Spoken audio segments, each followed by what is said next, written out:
सिंधी सतरंगी प्रोग्राम में अवां सभिनि जो स्वागत आहे। क़ौमी एकता जी छायल हुअसि सदा खुमारी, आज़ादीअ जे परवाननि सां हूंदी हुअसि सदा यारी।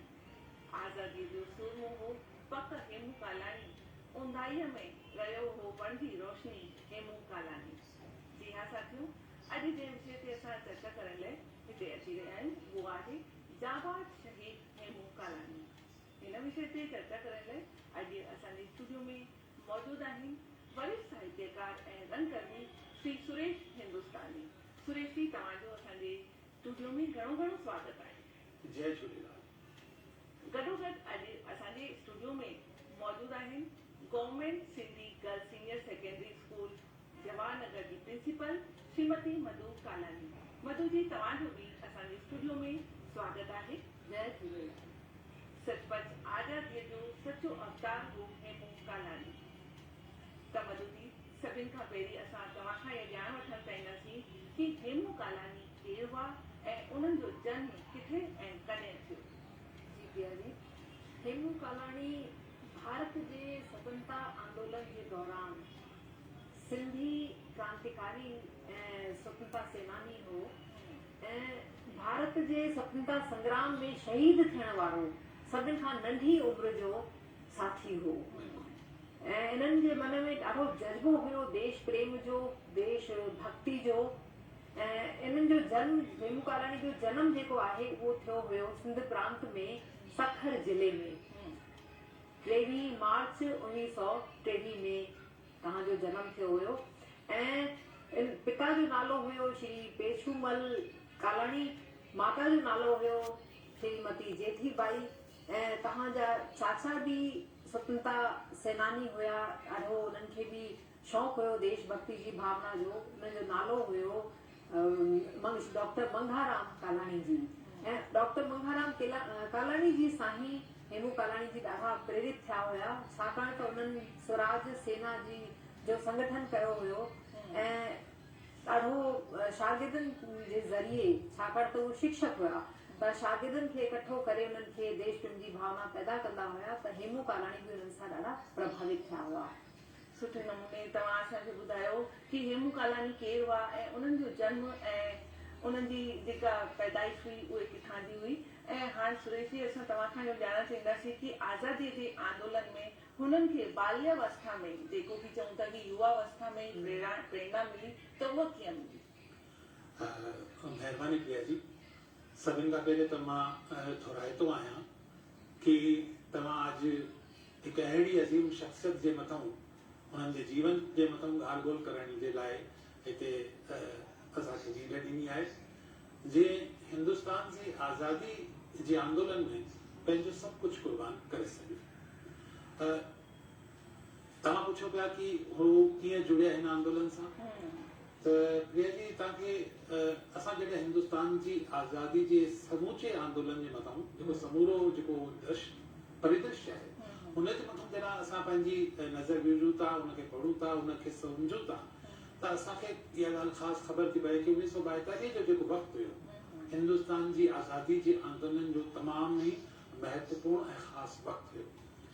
महात्मा गांधी हुन वक़्तु भारत छोड़ो आंदोलन जे ज़रिए अंग्रेजी हुकूमत खे खुलो हिकु हिसाब सां चुनौती ॾिनी हुई कि तव्हांखे हिंदुस्तान हाणे छॾिणो पवंदो।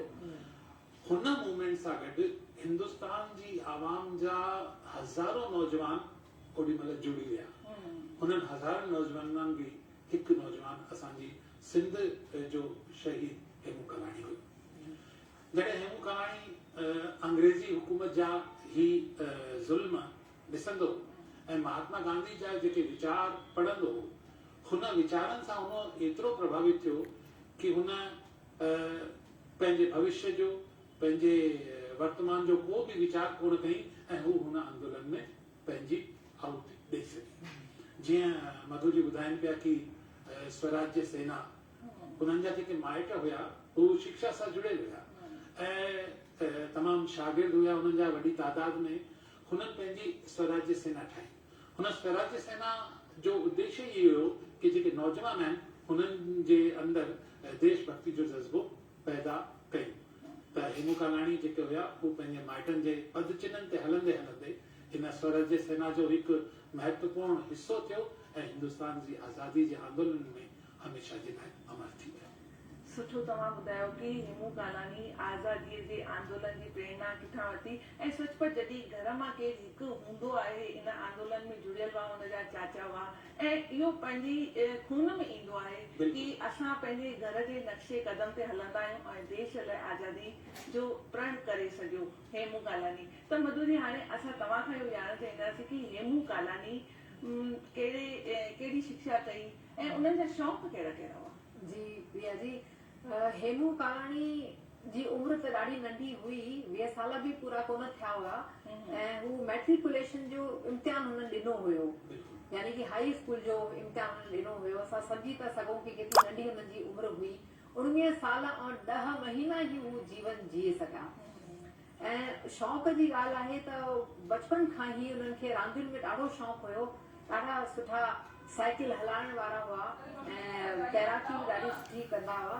ऐं साइकिल जो त उदाहरण असां किताबनि में जीअं पढ़ियो आहे त उन में लिखियल आहे कि उते नगर परिषद सखर में नगर परिषद जे पासे में कोई निम जो वण हुयो, ऊंचाई हुई उते ठहियल हुई, त उते ई वञणु ॾाढो मुश्किल थींदो हुयो, चढ़णु ॾाढो मुश्किल, लंबी ऐं ॾाढी मुश्किल चढ़ाई हुई।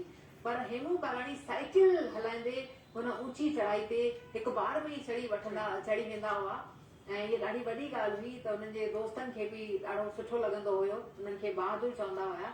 ऐं उन खां अलावा तैराक जो ॾाढो शौक़ु हुयो, तैराक त हुया ई।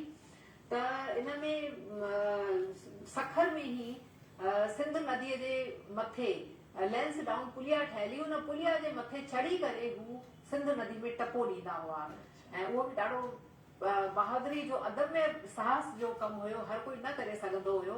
त ईअं उन्हनि खे इन्हनि ॿिन्हिनि ॻाल्हियुनि जो ॾाढो शौक़ु, पहलवानी बि कंदा हुया, बराबरि कसरत बि कंदा हुया, पंहिंजे शरीर जे प्रति ॾाढा नंढी उमिरि खां ई सचेत हुआ। ऐं उन खां अलावा सामाजिक स्वभाव बि हुयो। पंहिंजे दोस्तनि सां गॾु तिरंगो झंडो खणी करे टोली ठाहे करे सखर जी घिटिन में गलियुनि में वेंदा हुया, नारा लॻाईंदा वेंदा हुया, इनकलाब जिंदाबाद, भारत माता जी जय। ऐं एॾो उन्हनि खे उत्साह हुयो देशभक्ति जो ऐं दोस्तनि सां गॾु सामाजिक उन्हनि खे ॾाढो शौक़ु हुयो सभिनि सां हिली मिली करे रहण जो। त इहो ॾाढो हिकु प्रतिभाशाली व्यक्तित्व हुननि जो हिन मां असांखे सम्झ में ईंदो आहे। त हुननि खे इहे शौक़ु हुया ऐं पढ़ाई मैट्रिकुलेशन जी पढ़ाई हुननि कई। सुठो मधु जी, तव्हां जीअं असांखे जेके बि हेमू कालाणीअ जा शौक़ु हुआ, जेके हुननि जी खूबियूं हुयूं उहो ॿुधायो पिया, त ॼण हिते वेठे असां में बि उहो जोश भरिजी वियो। ऐं हाणे सुरेशी, मां तव्हां खां इहो ॼाणणु चाहींदसि कि देश जी आज़ादीअ जे आंदोलन में हेमू कालाणी जो कहिड़ो योगदान हो? प्रिया जी, जीअं मधु जी ॿुधायो कि हू पंहिंजे शरीर ते तमामु ध्यानु ॾींदा, कसरत कंदा ऐं नदीअ में टुपो ॾींदा। पहाका आहिनि सिंध में, त सिंधी में चवंदा आहिनि कि जेको हिकु स्वस्थ शरीर हूंदो आहे हुन में हिकु स्वस्थ दिमाग़ जो वास हूंदो आहे। त हुननि जेको परिश्रम पंहिंजे शरीर खे ठाहिण लाइ कयो, हुनजो असरु सिधो हुननि जे मस्तिष्क ते पियो। हू हिकु बौद्धिक प्रतिभाशाली व्यक्तित्व ठहण जी दिशा में वधंदा विया। आज़ादी जे आंदोलन जे वक़्तु जॾहिं जेके नंढा नंढा अख़बार निकिरंदा, हू उन्हनि अख़बारनि खे पढ़ंदा, महात्मा गांधी जी सभाउनि में वेंदा, हुननि जा जेके उद्बोधन हुया, भाषण हुया, हुननि जा जेके वीचार हुया, हुनखे सम्झण जी हू कोशिशि कंदा। जॾहिं हू इहे सभु शयूं ॾिसंदा ऐं अंग्रेज़ी हुकूमत जा जेके अत्याचार, जेके ज़ुल्म न केवल सिंधियुनि जे मथां बल्कि सॼे हिंदुस्तानियुनि जे मथां जेके हू कंदा, हुननि सां हुननि खे तमामु दुख पहुचंदो। त हुननि शुरू में ई जॾहिं हिन 1942 में हुन आंदोलन सां जुड़िया, हुननि शुरू में ई इहो हिकु मसइलो खयो कि असां जेके विदेशी शयूं आहिनि हुननि जो बहिष्कार कंदासीं, विदेशी का बि शइ जो इस्तेमालु असां न कंदासीं। त हू हर दुकान, हर घर, हर जेको बि हुननि खे रस्ते ते पंध में मिलंदो, हुनखे इहो ई चवंदा कि महिरबानी करे असांखे विदेशी शयुनि जो उपयोग न करिणो आहे। त हीअ जेका शुरूआत हुई, हीअ अलॻि जॻाइण जी शुरूआत हुई, पंहिंजे पाण खे जॻाइण जी शुरूआत हुई। जॾहिं असां जाॻंदा आहियूं त असांजो देश जाॻंदो आहे, समाज जाॻंदो आहे। त हेमू कालाणी में जे अंदरि जेका इहा सुजाॻ जीअं हुन मामले में थिया, उन्हनि सॼे नौजवाननि खे बि जाॻाइण जो कमु कयो। ऐं इहो मां सम्झां थो कि नौजवान टई खे आंदोलन सां जोड़ण में हुननि तमामु महत्वपूर्ण भूमिका निभाई। ऐं ओॾीमहिल जेके असांखे ख़बर आहे कि हेॾा संचार जा माध्यम बि कोन हुया, पर उहे मिलण सां, पंहिंजे भाषण सां, पंहिंजे उद्बोधन सां, पंहिंजे साथियुनि जे प्रचार सां हुननि हिकु अहिड़ो मुक़ाम अंग्रेजी हुकूमत जे ख़िलाफ़ बीहारे छॾियो कि हिंदुस्तान जी आज़ादी जो रास्तो धीरे धीरे प्रशस्त थी वियो। त मां सम्झां थो जेके असांजा ॿिया आज़ादी जे आंदोलन जा जेके सिपाही रहिया, हेमू कालाणी हुननि सिपाहियुनि जे सां गॾोगॾु बीह करे हिन अलख खे जॻाइण जो कमु करे रहिया आहिनि। सुठे नमूने तव्हां ॿुधायो कि हेमू कालाणी जो असांजे देश जी आज़ादी जे आंदोलन में उन्हनि कीअं योगदान ॾिनो ऐं कीअं उन्हनि में हिकिड़ो जज़्बो हूंदो कि मां पंहिंजे देश खे आज़ादु कराए ई दम वठंदमि। त मधुजी, तव्हां त स्कूल जी प्रिंसिपल आहियो ऐं घणेई ॿारनि सां तव्हां गॾिजी मिटी करे मेला मलाकड़ा बि मल्हाईंदा आहियो, प्रोग्राम्स बि मल्हाईंदा आहियो। त उन में छा हेमू कालाणीअ लाइ को गीत वीत तव्हां ॿारनि खे ॻाराईंदा हुजो या का कविता, त उहा असांखे ॿुधायो। हा बिल्कुलु, असांजे स्कूल में प्रोग्राम असां कंदा रहंदा आहियूं ऐं नंढा नंढा ॿार आहिनि उन्हनि खे असां गीत यादि कराईंदा आहियूं ऐं उन्हनि खे चटाभेटी जे आयोजन जे ज़रिए गीत ॻाइण जो मौक़ो ॾींदा आहियूं। त ॿारनि खे सेखारींदा आहियूं त नेचुरली असांखे बि हिकु गीत थोरो यादि थी वेंदो आहे। ॿ लाइनूं मां हिकु स्टैंजा हुन गीत जो ॻाइण थी चाहियां। मां चाहियां थी तव्हां बि मूंसां गॾु ॻाए था सघो। त जागो जवानो देश पुकारे खून में आणियो रवानी, जागो जवानो देश पुकारे खून में आणियो रवानी, मुल्क मथां जंहिं जान ॾिनी सा यादि कयो कुर्बानी, हेमू कालाणी, हेमू कालाणी, हेमू कालाणी, हेमू कालाणी।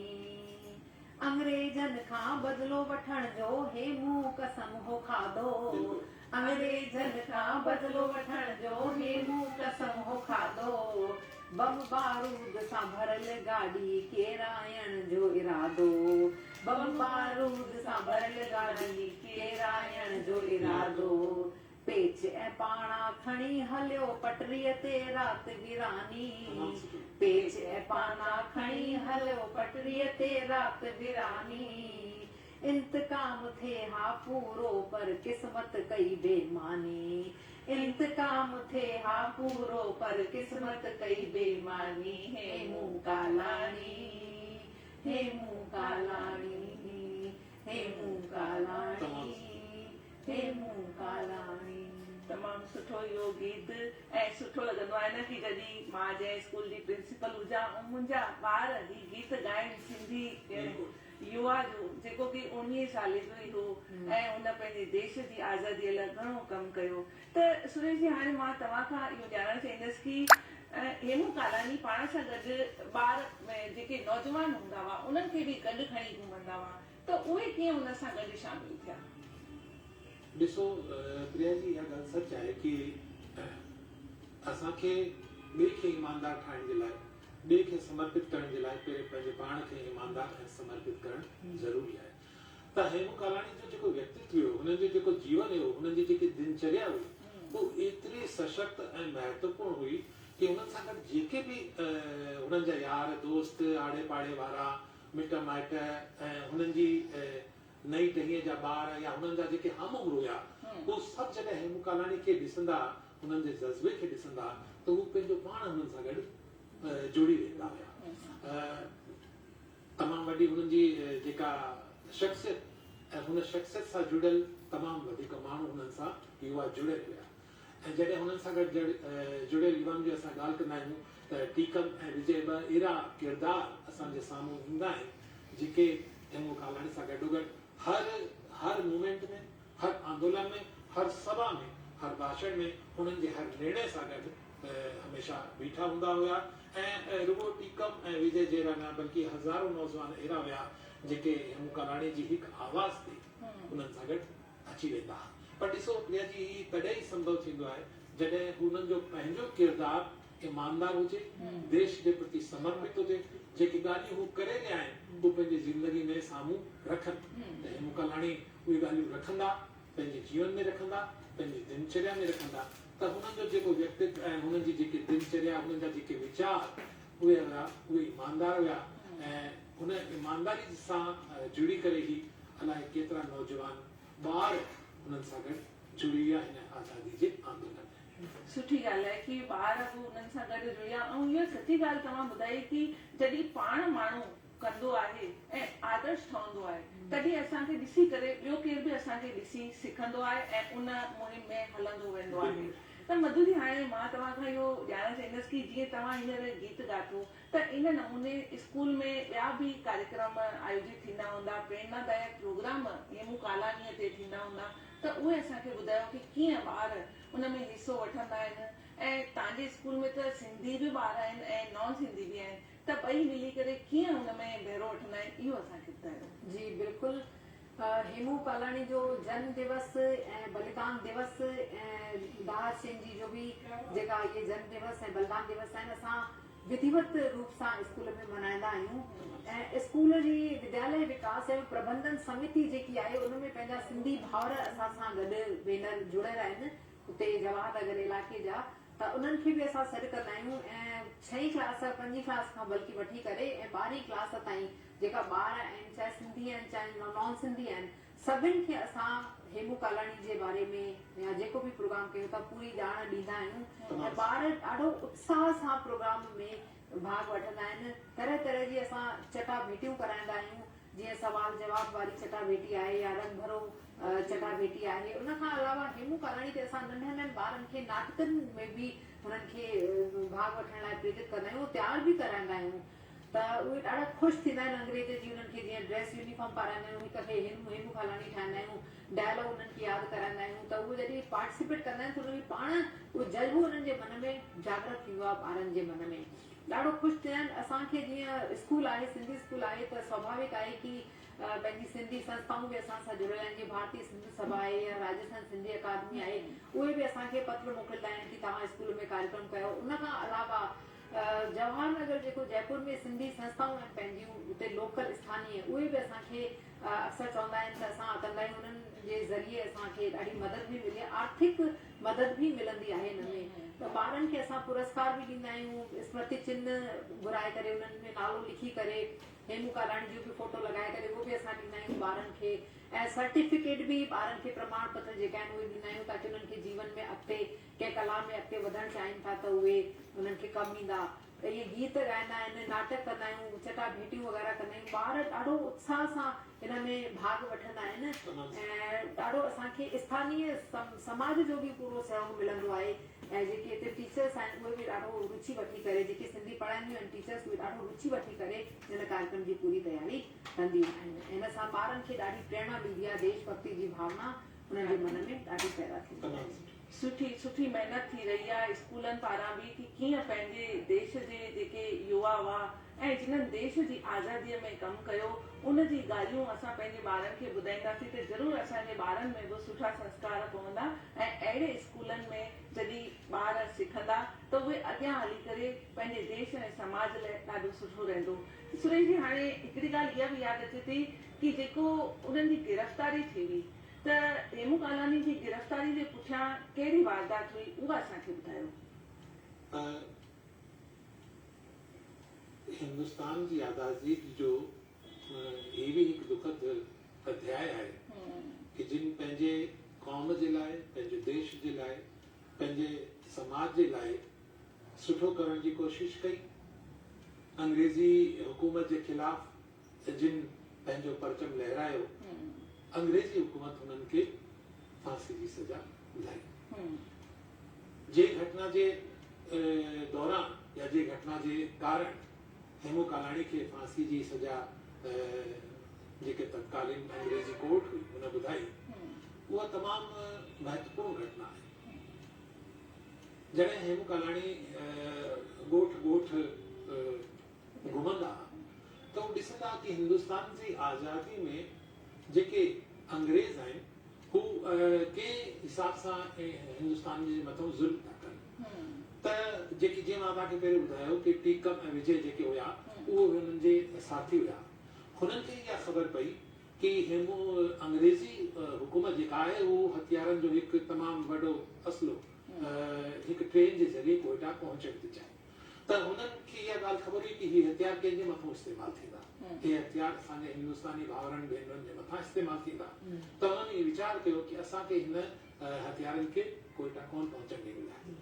हुननि जे ट्रेन जे पटरियुनि जे ज़रिए उहा ट्रेन गुज़रे पई, हुननि खे फिश प्लेटनि सां उड़ाइण जी कोशिशि कई ऐं हुन कोशिश में हू सफल कोन थी सघिया।